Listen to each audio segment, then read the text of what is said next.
Las 8 con 9 de la mañana, continuamos en Radio Análisis a esta hora. Bueno, y queremos continuar con las conversaciones. Como decíamos, el plebiscito constitucional no era solamente un plebiscito constitucional, sino que iba a tener consecuencias en el tono del debate, en la agenda legislativa y por supuesto también en las proyecciones que las distintas sensibilidades, partidos y doctrinas políticas iban a tener en el Chile del presente y del futuro. Hay evidentemente una pregunta instalada sobre las derechas, sobre la derecha más tradicional, sobre la derecha más liberal y también sobre la extrema derecha. Una investigadora que se ha dedicado a este tema y por eso es especialmente pertinente para esta conversación y le agradecemos su presencia, es la socióloga y directora de investigación de la Facultad de Educación y Ciencias Sociales de la Universidad Andrés Bello, Stephanie Alenda. Stephanie, muy buenos días, gracias por tener esta conversación. Buenos días y muchas gracias por la invitación. Sí, quería partir por lo siguiente. Uno vislumbra en el mundo un incentivo de data relativamente reciente de carácter electoral de las derechas a ponerse más a la derecha que la derecha. Esto parece como un juego de palabras, pero usted lo entiende, Stephanie. Bueno, en el caso de Milei la cosa llegó a tal punto que le permitió a quien lo encarnó llegar a la presidencia, ¿no? Pero en el caso chileno se instala la hipótesis de que ese gesto tiene techo o toca techo, y al menos en el caso de Caso del Partido Republicano lo ha hecho 2 veces, ¿no? Bueno, ¿cómo analizaría aquello con los datos que tenemos a la luz a nuestra disposición en este momento?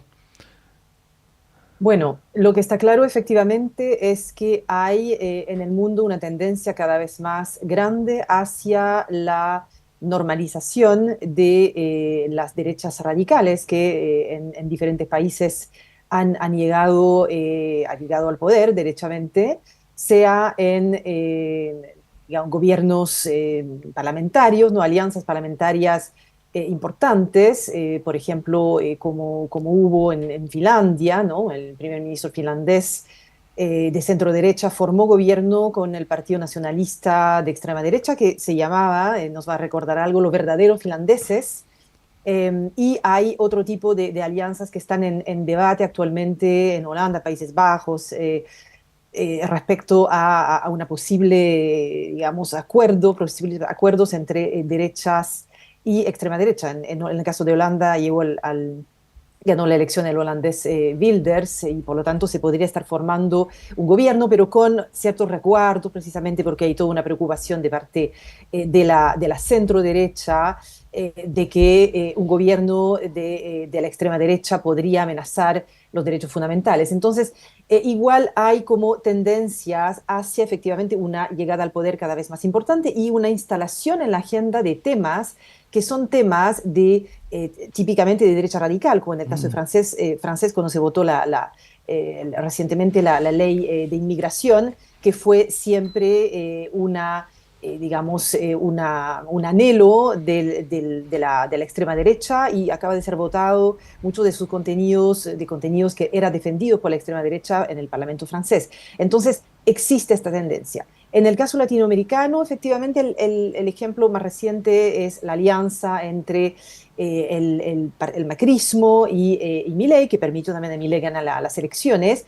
Y en el caso chileno está por verse lo que va a suceder, pero lo que ya vimos en el marco de este debate constitucional es claramente una alianza, incluso una sensación de mimetismo de la centro derecha o de la derecha tradicional con la derecha radical. Por lo tanto, ahí hay una suerte de patrón respecto al cual nada está escrito, porque precisamente actualmente en Chile se está debatiendo cómo seguir con un poco las recriminaciones que salieron a raíz del resultado electoral, pero está claramente en debate qué hacer finalmente con esta derecha radical que creció en la mayor parte, en gran parte de los países del mundo últimamente.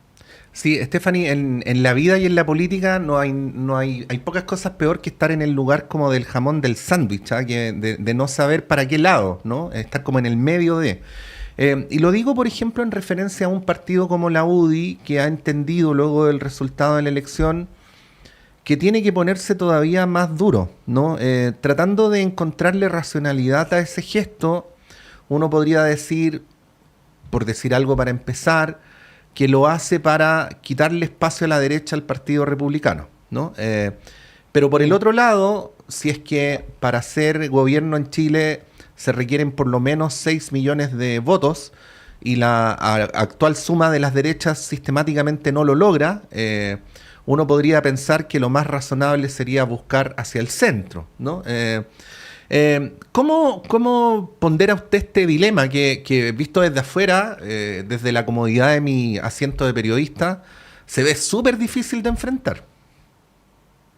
Sí, es cierto, porque por un lado hay ciertos desafíos electorales, como por ejemplo las municipales que se vienen, que invitan a consideraciones más pragmáticas de ir unidos para que les vaya mejor globalmente a las derechas. Por lo tanto, lo que probablemente va a pasar son pactos electorales a nivel local, pactos por omisión en varias comunas, lo que no significa necesariamente, sé que esto es parte del dilema, un acuerdo de tipo más allá del acuerdo electoral, ¿vale? Es decir, un acuerdo sobre ideas para formar un gobierno, por ejemplo, una alianza política más amplia. Eso podría ser uno de los discursos, un poco separar el pacto electoral de lo que podría ser una alianza política que implica reconocer que estamos de acuerdo sobre, digamos, ideas fundamentales para gobernar juntos. Otra posibilidad, efectivamente, podría ser que haya claramente una división y una separación cada vez más grande y más bien el intento de formar una coalición mucho más hacia el centro.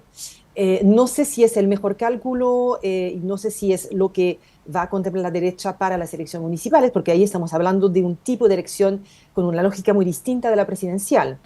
Pero efectivamente se reconoce que José Antonio Cast tiene un techo, se ha visto en la elección reciente, ¿no? En particular en las mujeres, y que muy difícilmente podría convertirse en el presidente de Chile en ese sentido, precisamente porque no va a lograr captar suficientes votos hacia el centro. Por lo tanto, Evelyn Matei se convierte en la mejor carta para lograr ese desafío y formar una alianza mucho más amplia, con también voces amarillos, demócratas, Ujú. que buscan representar mucho más el centro y que se sentirían incómodos, incluso Evópoli lo ha dicho también recientemente, en una alianza mucho más amplia que involucraría al Partido Republicano. Así que es efectivamente un dilema. Probablemente van a estar operando en función de lógicas electorales muy distintas, en función de qué tipo de contienda electoral tenemos. Lo que sí se ve es que lo más probable es que para las municipales hayan pactos electorales todavía entre Chile Vamos y republicanos, y en base a los resultados siempre esto se redefine, se va rebarajando, no hay nada Mm. ahí, es muy dinámico en el fondo, Sí, ¿no? sí. Bueno, otro asunto que es bien interesante y usted lo ha señalado durante esta entrevista, Stephanie, tampoco tenemos patrones demasiado taxativos a nivel internacional porque las cosas políticamente han terminado de una manera o de otra, ¿no? Pero sí decir que la extrema derecha en su desempeño político en el mundo reciente no es solamente un sistema de ideas, sino que es una actitud también de desprestigio de las instituciones de la República, de desprestigio del sistema político, de desprestigio de las dirigencias, el anuncio de fundar algo nuevo, totalmente distinto y mejor que lo que hay, ¿no? Y que también genera paradojas, porque dirigentes de derecha en los últimos meses han sido funados, asediados en las calles, increpados, y así sucesivamente. Bueno, ¿cómo ve esto que para muchos ya no es solamente un problema de una contienda de carácter político e ideológico, sino, disculpe que lo diga así simplificadamente, pero luego le doy la palabra, una amenaza para la democracia? A ver, es bien complejo porque Mm. tenemos por otro lado electorados, como decía al inicio, ¿no? Que optan cada vez más, o en muchos países, por este tipo de propuesta, Ujú. precisamente porque hay muchos problemas que la gente ve que no se resuelven, problemas migratorios, principalmente en Europa, que explica mucho del éxito y de hecho que explica también que países como Francia vayan inclinándose, lo que es muy sorprendente, como cuando conocemos la cultura francesa, digamos, ¿no? Política y democrática francesa, hacia opciones que que derechamente van en contra de ciertos derechos fundamentales, ¿no? Como la preferencia nacional, ¿no? Ujú. Para otorgar diferentes tipos de beneficios. Entonces, hay igual gran parte de la clase política dispuesta y gran parte también de la derecha tradicional que apoya este tipo de medidas, también representando una ciudadanía cada vez más descontenta con la forma en que esos asuntos se van manejando. Por lo tanto, es eso un poco la paradoja, ¿no? Es que puede efectivamente conllevar ciertas amenazas hacia derechos fundamentales, pero los ciudadanos están dispuestos a, de alguna manera, hacer el sacrificio o hacer esa opción, precisamente porque hay problemas que estiman que no están resueltos y que son lo suficientemente graves como para entregar el poder a una suerte de mano dura que Ujú. promete resolverlos y que probablemente, muy difícilmente lo va a resolver, porque son problemas que se van acarreando hace muchos años y que son de difícil resolución. Pero es un poco una suerte de voto de desesperación a veces de ver que la clase política tradicional no logra resolver esos problemas y se entrega un poco el voto de confianza a nuevos liderazgos. Ujú. Estamos conversando a esta hora de la mañana con la profesora Stephanie Alenda. Profesora, bueno, si hay algo que sí uno podría decir que tiende a pasar es que la extrema derecha cuando llega al gobierno no llega a estar demasiado tiempo, ¿no? El presidente Trump solo un periodo, Bolsonaro solo un periodo. Lo de Milei es un caso aparte porque está con un vigor que es bien particular y en 10 días ya hay protestas. Ujú. Pero bueno, hace algunos días entrevistábamos al autor de este libro que seguramente usted conoce, el libro... acabo de olvidar el nombre del libro, pero el autor se llama Pablo Stefanoni. La rebeldía se volvió de derecha, ¿no? Ah, claro, sí, Sí, sí. donde Stefanoni nos señalaba acá en la radio que las extremas derechas funcionan mejor en la oposición, precisamente porque los problemas complejos no se resuelven con soluciones mágicas como la extrema derecha suele proponer, ¿no? Bueno, a ese respecto, ¿qué decir? ¿Qué análisis nos podría dar sobre esta idea que le comparto? Bueno, efectivamente, si uno ve el resultado que tuvimos en septiembre, en que bueno, como los republicanos lograron imponerse como la fuerza mayoritaria en el Consejo Constitucional, precisamente se dio porque estaban en una oposición, o digamos, uno puede tener esa hipótesis, ¿no? Estaban en una oposición fuerte hacia el gobierno, etcétera, y se presentaban con una opción que obviamente no había gobernado, que no había hecho acuerdos o estaba en contra de los acuerdos con el actual gobierno, y por lo tanto, ese rol de oposición, ese rol crítico, ese rol también del outsider, aunque Kass no lo sea, ¿no? No es un outsider de la política, pero el hecho de estar un poco fuera del sistema hasta cierto punto parece dar más garantías a la ciudadanía como para votar por una opción que no ha gobernado y siempre ha sido crítico a la clase política en Ujú. general. Y eso coincide con una sensibilidad ciudadana en general. Así que efectivamente les va mejor en la oposición que cuando ellos tienen que concretamente o gobernar o demostrarnos que son capaces de dar gobernabilidad al país. Por ejemplo, hubiera sido muy interesante que el Partido Republicano lograra producir un texto de consenso, ¿ya? Mm.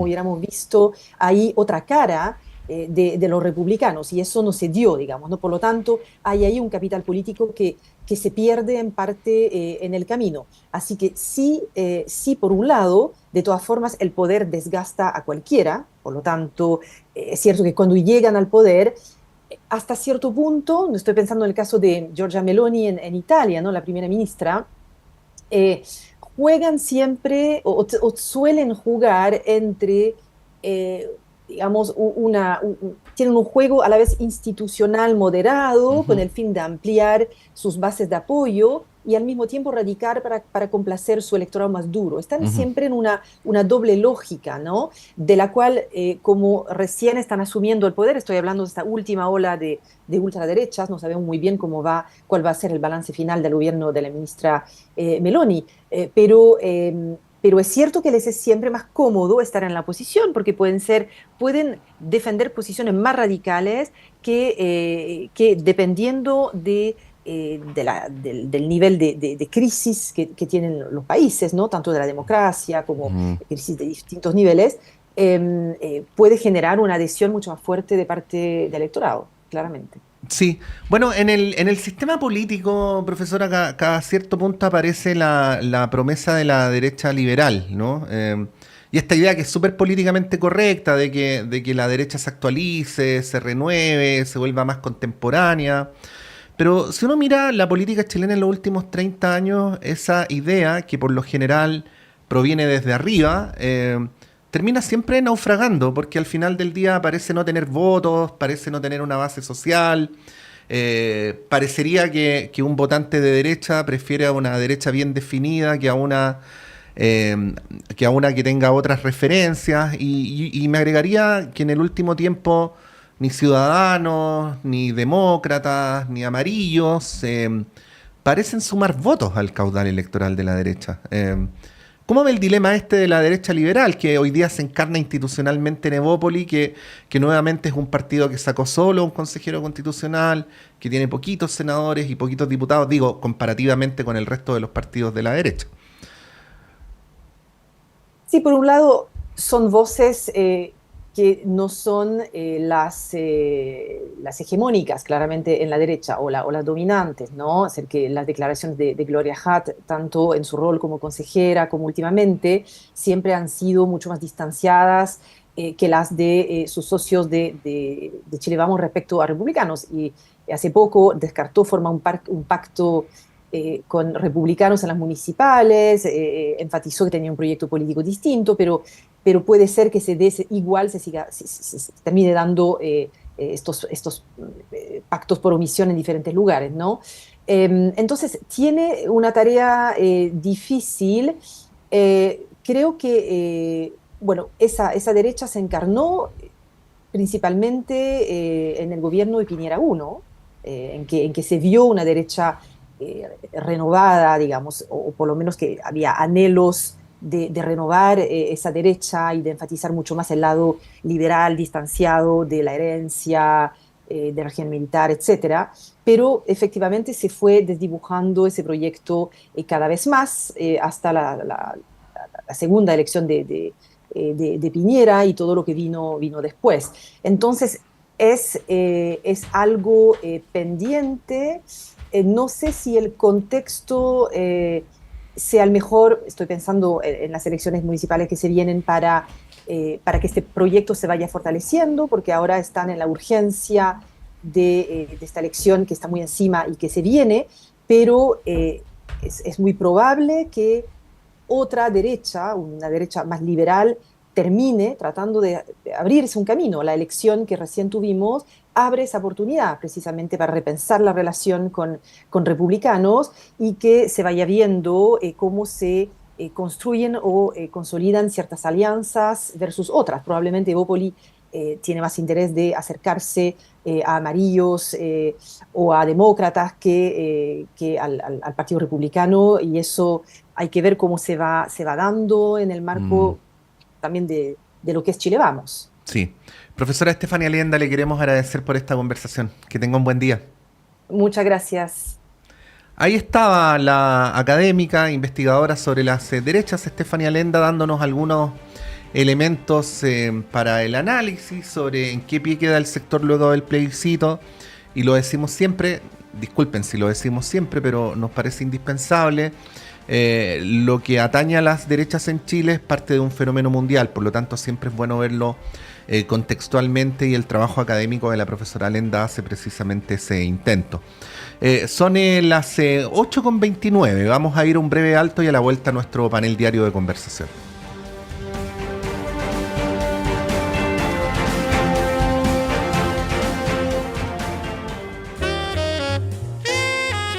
¿La salud es fundamental para la vida? En A Tu Salud sabemos que sí.